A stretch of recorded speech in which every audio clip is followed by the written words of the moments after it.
Vanus Thomas, mkuu wa wilaya ya Ludewa. Uwekezaji huu ni wa uchimbaji wa madini ya neodymium pamoja na pseudodymium. Madini haya ni kati ya madini yanayopatikana kwenye wilaya ya Ludewa. Ni madini yaliyo kwenye makundi yale yanayoitwa rare earth elements minerals. Madini haya yako ya aina nyingi sana, ndio maana yanaitwa rare earth elements, ambapo kwenye madini hayo kuna madini yanatumika sana kwenye shughuli za kutengenezea sumaku, lakini pia betri, magari ya umeme, injini za ndege na vitu mbalimbali vinatumika katika kutengenezea madini haya. Mpaka sasa hivi mwekezaji huyu ana leseni ya utafiti, ambapo katika utafiti wao inaonyesha kuna dalili kubwa ya kufanikisha juu ya upatikanaji wa madini haya. Kampuni ni ya ubia baina ya wawekezaji wa Kitanzania pamoja na taifa la China.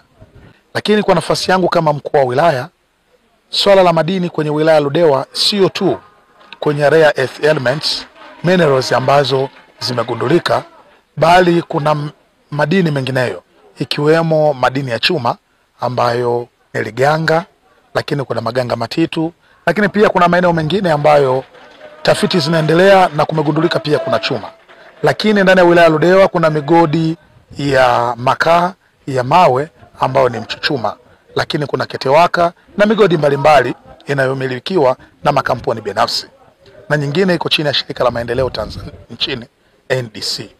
Lakini pia kuna madini ya shaba na wapo uchimbaji tayari umeshaanza, lakini pia kuna migodi ya dhahabu na uchimbaji pia nao umeanza. Kwa sababu Mkiu ndipo walipogundulika madini hayo. Ninachowaomba mimi, kwanza watambue nyumbani kuna fursa. Kwa sababu tuna watu wengi ambao wako nje ya Mkiu, wasomi wazuri, wafanyabiashara wazuri, wako nje ya Mkiu. Lakini sasa hivi pale Mkiu wakifika wageni 30 kwa kulala hamna. Kwa warudi watambue fursa zoko nyumbani. Tuwekeze nyumbani, tujenge guest, tujenge hoteli nzuri. Mambo yao mazuri. Tukikaa mbali, ipo siku tutakuwa walalamishi. Tutakuwa tunalalamika tu. Wamekuja tukutupona mali zetu, wamekuja wageni kuwekeza kwetu, kutakuwa na mambo mengi. Lakini tukizichangamkia hizo fursa, sisi tutakuwa wa kwanza. Tuna mbunge mzuri, tuna mkuu wa wilaya mzuri, tuna mkurugenzi mzuri, tuna mwenyekiti wa halmashauri mzuri, wako madiwani wazuri, na mimi mwenyewe ni diwani.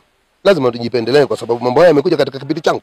Kwanza viwanda viwepo hapa. Sisi hatutaki tubaki na mashimo alafu hatuna kitu chochote. Viwanda viwepo hapa, vijengwe hapa, uchumi ukue hapa. Uanze kukua kwanza hapa, alafu uende sehemu nyingine. Lazima ujue kanuni za mwanadamu. Unataka kuanza kujijali kwa